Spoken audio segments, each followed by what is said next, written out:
श्री कृष्ण, राधे राधे। श्री हरिवंश पुराण के विष्णु पर्व का 96वां अध्याय, जिसके अंतर्गत कश्यप के मना करने पर भी वज्रनाभ का त्रिलोक विजय के लिए प्रस्थान, श्री कृष्ण और इंद्र का प्रद्युम्न को संदेश देना और उनकी संतति के प्रभाव का उल्लेख करना, दैत्यों का प्रद्युम्न आदि के पुत्रों को बंदी बनाना, प्रभावती आदि का पतियों को तलवार देकर युद्ध के लिए भेजना, इंद्र के द्वारा उनकी सहायता तथा प्रद्युम्न का अद्भुत पराक्रम का अध्ययन एवं श्रवण करेंगे हम। जय श्री कृष्ण, राधे राधे। वैशंपायन जी कहते हैं, जन्मेजय, अत्यंत तेजस्वी कश्यप मुनि का यज्ञ समाप्त होने पर अमित पराक्रमी देवता और असुर अपने अपने स्थान को गए। यज्ञ पूर्ण होने पर वज्रनाभ भी त्रिभुवन विजय की अभिलाषा लेकर कश्यप जी के पास गया। तब कश्यप जी ने उससे कहा, बेटा वज्रनाभ, यदि मेरी बात सुनने और मानने योग्य हो तो ध्यान देकर सुनो। तुम अपने स्वजनों से घिरे रहकर वज्रपुर में ही निवास करो। इंद्र तपस्या में तुमसे बड़े चढ़े हैं, स्वभाव से शक्तिशाली हैं, ब्राह्मण भक्त कृतज्ञ, भाइयों में श्रेष्ठ और उत्तम गुणों की दृष्टि से श्रेष्ठतम हैं। वे संपूर्ण जगत के राजा, सुपात्रों और सत्पुरुषों के आश्रय हैं तथा तीनों लोकों का राज पाकर समस्त प्राणियों के हित में तत्पर रहते हैं। वज्रनाभ, तुम उन्हें जीत नहीं सकते। जीतने के प्रयत्न से स्वयं ही मारे जाओगे। सांप को पैरों से ठुकराने वाले की भांति शीघ्र ही नष्ट हो जाओगे। भारत, वज्रनाभ का सारा शरीर काल के पास से बंधा हुआ था। जैसे मरने वाले रोगी को दवा अच्छी नहीं लगती, उसी प्रकार उसे कश्यप जी की बात पसंद नहीं आई। अत्यंत खोटी बुद्धि वाले उस दुर्जय असुर ने लोक सृष्टा कश्यप जी को प्रणाम करके त्रिभुवन विजय का कार्य आरंभ करने का विचार किया। प्रजाना सजातीय बंधुओं का बहुत से मित्रों को ही योद्धाओं के रूप में साथ लेकर उसने विजय की इच्छा से पहले स्वर्गलोक को प्रस्थान किया। इसी बीच में महाबली श्री कृष्ण और इंद्र दोनों देवताओं ने वज्रनाभ वध के लिए संदेश देकर हंस को भेजा। वज्रपुर में एकत्र हुए महाबली महामनस्वी प्रमुख यादव वीर हंसों के मुख से वह संदेश सुनकर आपस में सलाह करके इस प्रकार विचार करने लगे। इसमें संदेश नहीं है कि आज प्रद्युम्न के द्वारा वज्रनाभ का वध अवश्य होना चाहिए, परंतु वज्रनाभ और उसके भाई दोनों की कन्याएं भक्तिपूर्वक हम लोगों की भार्याएं हो गई हैं। वे सब की सब इस तरह से हमारा शुभ चिंतन करती हैं। इस समय वे तीनों दानव कन्याएं गर्भवती हैं, अतः अब हमें क्या करना चाहिए? उन तीनों का प्रसव काल शीघ्र ही आने वाला है। इस विषय में भली भांति परस्पर विचार करके उन महाबली यादवों ने उस समय हंसों से कहा, तुम्हें भगवान श्री कृष्ण और इंद्र के पास जाकर यहाँ की प्रयोजन युक्त सारी बात कहनी चाहिए। प्रभु, तब हंसों ने वहाँ जाकर उन दोनों देवताओं से वहाँ की सारी बातें यथार्थ रूप से कह सुनाई। फिर उन दोनों ने हंसों को यह संदेश दिया कि यादवों, तुम्हें भयभीत नहीं होना चाहिए। तुम्हारे उन स्त्रियों के गर्भ से इच्छानुसार रूप धारण करने वाला पुत्र उत्पन्न होंगे, जो अपने उत्तम गुणों के कारण इस पर हरणीय होंगे। वे उत्तम पुत्र गर्भ में रहते समय ही अंगों सहित संपूर्ण वेदों का ज्ञान प्राप्त कर लेंगे। इसी प्रकार उन्हें नाना प्रकार के अस्त्र शस्त्रों तथा भविष्य में होने वाली सारी बातों का श्रोता ज्ञान हो जाएगा। वे जन्म लेने पर तत्काल ही तरुण एवं अच्छे पंडित हो जाएंगे। प्रभु, उनके ऐसा कहने पर वे हंस पुनः वज्रपुर को गए। वहाँ उन्होंने यादव कुमारों से देवराज इंद्र और श्री कृष्ण का संदेश कह सुनाया। उस समय प्रभावती ने एक पुत्र को जन्म दिया, जो अपने पिता के समान ही सर्वगुण संपन्न था। भारत, वह तत्काल युवा अवस्था को प्राप्त हो गया तथा उसमें सर्वज्ञता भी थी। नरेश्वर, उसके 1 मास के बाद चंद्रवती देवी ने भी एक पुत्र उत्पन्न किया, जो अपने पिता के समान ही सुंदर एवं शक्तिशाली था। उसका नाम चंद्रप्रभ था। भारत, वह भी तत्काल युवा अवस्था को प्राप्त हो गया और उसमें भी सर्वज्ञता थी। तत्पश्चात साध्वी गुणवती ने भी एक गुणवान पुत्र को जन्म दिया। वे दोनों बालक तत्काल युवा अवस्था में संपन्न और संपूर्ण शास्त्रों के मर्मज्ञ हो गए। वे दोनों युद्ध में आगे बढ़ने वाले थे। इंद्र और उपेंद्र प्रसाद से उन बालकों में ये सद्गुण आए थे। वीर एक दिन अट्टालिका की छत पर घूमते हुए उन वृद्धिशील यादव कुमारों को दानवों ने देख लिया। इंद्र और उपेंद्र की इच्छा से ही ऐसा हुआ था, अन्यथा नहीं। इस बात को तुम निश्चित रूप से जान लो।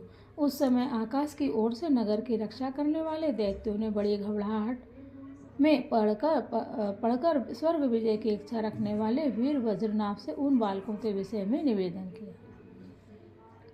यह सुनकर असुरों के स्वामी महान असुर वज्रनाभ ने कहा, ये बालक मेरे घर को कलंकित करने वाले हैं, इन सबको मार डालने के लिए कैद करो। कुरुबुल तिलक जन्मेजय। तदंतर बुद्धिमान असुर राज की आज्ञा से असुरों की सेना ने संपूर्ण दिशाओं की ओर से आकर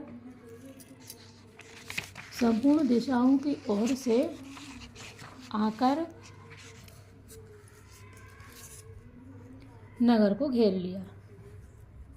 सब और इधर उधर यही बात सुनाई देने लगी, पकड़ लो, शीघ्र मार डालो। शत्रुओं को दंड देने वाले असुरराज के आदेश से समस्त सैनिक ऐसी ही बातें बोल रहे थे। ये बातें सुनकर उन बालकों की पुत्र वत्सला माताएं शोक से व्यथित होकर रोने लगी। उस समय उन रोती हुई देवियों से प्रद्युम्न ने हंसते हुए कहा, दानव कन्याओं, तुम डरो मत, तुम्हारा सर्वदा भला हो। जब हम सब प्रकार के जीते जागते यहाँ खड़े हैं, तब ये दैत्य हमारा क्या कर लेंगे। इसके बाद प्रद्युम्न ने व्याकुल होकर खड़ी हुई प्रभावती से कहा, देवी, तुम्हारे पिता और चाचा हाथ में गदा लेकर खड़े हैं, तुम्हारे भाई और दूसरे कुटुंबीजन भी युद्ध के लिए उपस्थित हैं। ये सब के सब तुम्हारे नाते सर्वदा मेरे पूजनीय हैं एवं आदरणीय हैं। तुम्हारा कल्याण हो। तुम अपनी दोनों बहनों से भी पूछ लो, यह समय बड़ा भयंकर है। जो मरण का कष्ट सहकर युद्ध करते हैं, उनकी विजय अवश्य होती है। ये दानवराज वज्रनाभ आदि हमारे वध की इच्छा से युद्ध करेंगे। ऐसी दशा में हम लोगों को क्या करना चाहिए। हम सब लोग तुम्हारी आज्ञा के अधीन हैं। उस समय प्रभावती रोती हुई घुटनों के बल पर पृथ्वी पर गिर पड़ी और मस्तक पर अंजलि बांधकर प्रद्युम्न से इस प्रकार बोली, शत्रुओं का संहार करने वाले यदुनंदन, शस्त्र उठाओ और अपनी रक्षा करो। नरश्रेष्ठ, मानव यदि जीवित रहोगे तो पुत्रों और पत्नियों को देखोगे। आर्या रुक्मणी तथा पुत्र अनुरुद्ध से भी मिल सकोगे। शत्रुमर्दन, ऐसा सोचकर अपने आप को संकट से मुक्त करो। बुद्धिमान दुर्वासा मुनि ने मुझे वर दिया है कि तू वैधव रहित प्रसन्न एवं जीवित पुत्रों की माता होगी। इंद्रानुज कुमार, वह वर मेरे हृदय को आश्वासन देने वाला है। यह सूर्य और अग्नि के समान तेजस्वी दुर्वासा मुनि का वचन सत्य होगा, मिथ्या कभी नहीं होगा। ऐसा कहकर श्रेष्ठ मनस्वी नारी प्रभावती ने एक तलवार लेकर उसे अच्छी तरह साफ किया और रुक्मणी नंदन प्रद्युम्न के हाथों में दे दिया। साथ ही यह वर दिया कि तुम विजयी हो।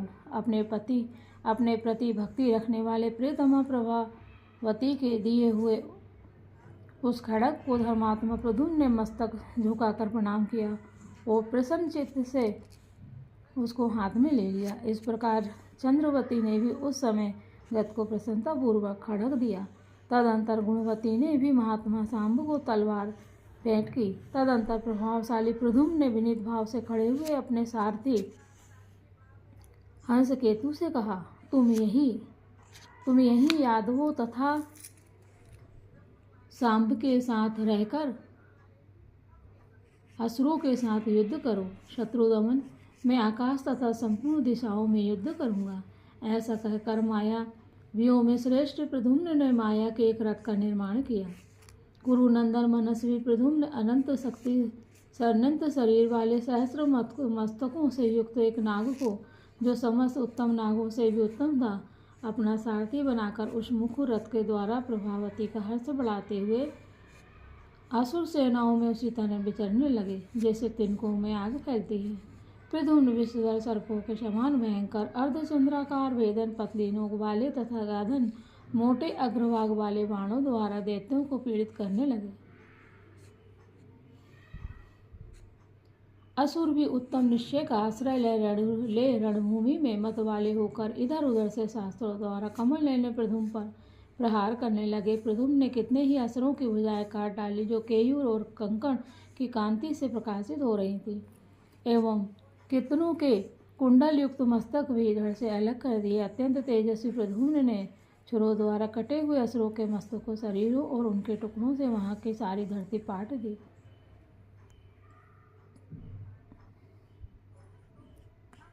युद्ध में विजय पाने वाले देवराज इंद्र देवताओं के साथ आकाश में खड़े होकर बड़ी प्रसन्नता के साथ दैत्यों और यादवों का युद्ध देख रहे थे।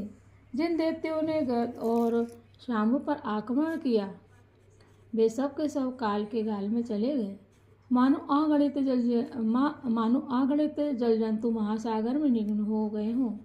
उस समय उस युद्ध को विषम स्थिति में देखकर हरिवाहन देवराज इंद्र ने गद के लिए अपना रथ भेज दिया। साथ ही मातली के पुत्र सुवर्चा को सारथी के रूप में दिया। इसके सिवा देवेश्वर ने शाम्ब की सवारी के लिए अपना ऐरावत हाथी भेज दिया। इतना ही नहीं, भगवान इंद्र ने जयंत को प्रद्युम्न का सहायक बनाकर उन्हें दे दिया। ऐरावत की जो और ऐरावत का संचालन करने के लिए प्रवर नामक ब्राह्मण को नियुक्त किया। ऐरावत जो है, ऐरावत का पूजन महालक्ष्मी पे कुंती देवी ने किया था और अर्जुन ने बाणों से सीढ़ी बनाकर इंद्र भगवान के पास स्वर्ग में भेजा था और उसी सोने की सीढ़ी से ऐरावत हाथी उतरकर माता कुंती के आंगन में आए थे और माता कुंती ने महालक्ष्मी का व्रत पूर्ण किया था। तो बोलो ऐरावत की जय हो। देव कुमार जयंत और ब्राह्मण कुमार ऐरावत यहाँ होता है ना अपन, और ऐरावत का संचालन करने के लिए प्रवर नामक ब्राह्मण को नियुक्त किया। देव कुमार जयंत और ब्राह्मण कुमार प्रवर ये दोनों वीर अप्रमेय पराक्रमी थे। श्रेष्ठ कर्मों में उसके आवश्यक विधान को जानने वाले देवेंद्र ने सुराध्यक्ष लोक भावन ब्रह्मा जी की आज्ञा लेकर जयंत प्रवर मातलीपुर सुवर्चा और अपने ऐरावत हाथी को उस समय वहाँ भेजा था। सब प्राणी सर्वत अपनी इच्छा अनुसार यही कहते थे कि इस बज्रनाभ की तपस्या क्षीण हो चली है। यह दुर्बुद्धि दैत्य अब यादवों के हाथ से मारा जाएगा। प्रद्युम्न और जयंत ये दोनों महाबली वीर महल की छत पर आ गए और पराक्रम प्रकट करते हुए अपने बाण समूहों द्वारा असुरों को नष्ट करने लगे। उस समय किसी से भी रोके न जा सकने वाले रणदुर्जय वीर श्री कृष्ण कुमार प्रद्युम्न ने गद से कहा, हरे रंग के घोड़े इंद्र के रथ को वहन करते हैं। हरे रंग के घोड़े इंद्र के रथ को वहन करते हैं, इसलिए उन्हें हरिवाहन कहा जाता है।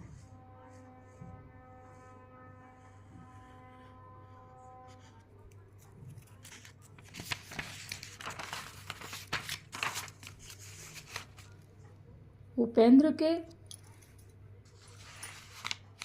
कहा है, उपेंद्र के छोटे भाई देवेंद्र। उपेंद्र के छोटे भाई देवेंद्र, इंद्र आपके लिए यह रथ भेजा है। उपेंद्र के छोटे भाई देवराज इंद्र ने आपके लिए यह रथ भेजा है। यानी कि उपेंद्र कौन हुए? देवराज इंद्र के बड़े भाई का नाम क्या था? उपेंद्र था। ठीक है। इसमें हरे रंग के घोड़े जुते हुए हैं और मातली के महाबली पुत्र सुवर्चा इस रथ के सारथी हैं तथा यहाँ ऐरावत हाथी जिसकी अधिष्ठाता प्रवर है शाम की सवारी में आया है। चाचा जी, आज द्वारका में महादेव जी की महापूजा है। जय श्री कृष्ण, जय हो महादेव जी की। श्री शिवाय नमस्तोभ्यम, श्री शिवाय नमस्तोभ्यम, श्री शिवाय नमस्तोभ्यम, श्री शिवाय नमस्तोभ्यम। कुबेरेश्वर महादेव की जय हो। उसके पूर्ण हो जाने पर मेरे पूज्य पिता महाबली श्री कृष्ण कल यहाँ पधारेंगे। उन्हीं की आज्ञा से स्वर्गलोक को जीतने के लिए उठे हुए पापी बज्रनाभ को उसके बंधु बांधवों सहित हम लोग मार डालेंगे। मैं ऐसा उपाय करूंगा जिससे यह दैत्य पुत्र सहित देवराज इंद्र को पराजित न कर सके। परंतु हमें तनिक भी प्रमाद नहीं करना चाहिए, सावधान रहना चाहिए। ऐसा मेरा विचार है। विद्वान पुरुषों को सभी उपायों द्वारा अपनी पत्नियों की रक्षा करनी चाहिए। यदि पत्नी का परपुरुष के द्वारा तिरस्कार हो जाए तो वह संसार में मृत्यु से भी बढ़कर कष्टदायक होता है।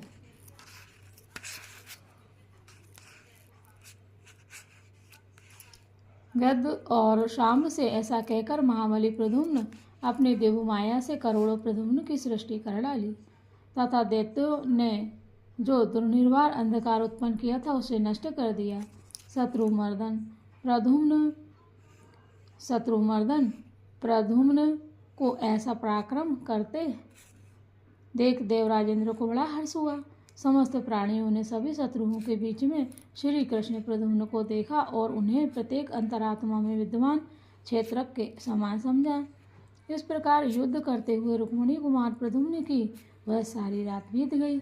उन्होंने अपने अत्यंत तेज से असुरों के 3 हिस्सों को नष्ट कर दिया। श्री कृष्ण कुमार प्रद्युम्न सम्रागण में जब तक दैत्यों के साथ जूझते रहे, तब तक जयंत ने गंगा जी के जल में संध्योपासना कर ली। बोलो गंगा मैया की जय हो। फिर महाबली जयंत आकर जब तक युद्ध करते रहे, तब तक प्रद्युम्न ने भी आकाश गंगा के जल में संध्योपासना का कार्य पूर्ण कर लिया। संध्योपासना कहते हैं जरूर करना चाहिए। जय श्री कृष्ण। राधे राधे। ओम देवकी सुत गोविंद वासुदेव जगतपते देहि मे तन्यम कृष्ण त्वामहे शरणं गता। श्री कृष्ण गोविंद हरे मुरारी हे नाथ नारायण वासुदेवा। हे श्री कृष्ण, हे राधा रानी, हम सभी आपकी शरण में हैं। हे प्रभु, हे माता रानी, हे राधा रानी, हे श्री कृष्ण, हम सब पर आपकी कृपा हमेशा बनी रहे। जय श्री कृष्ण। राधे राधे।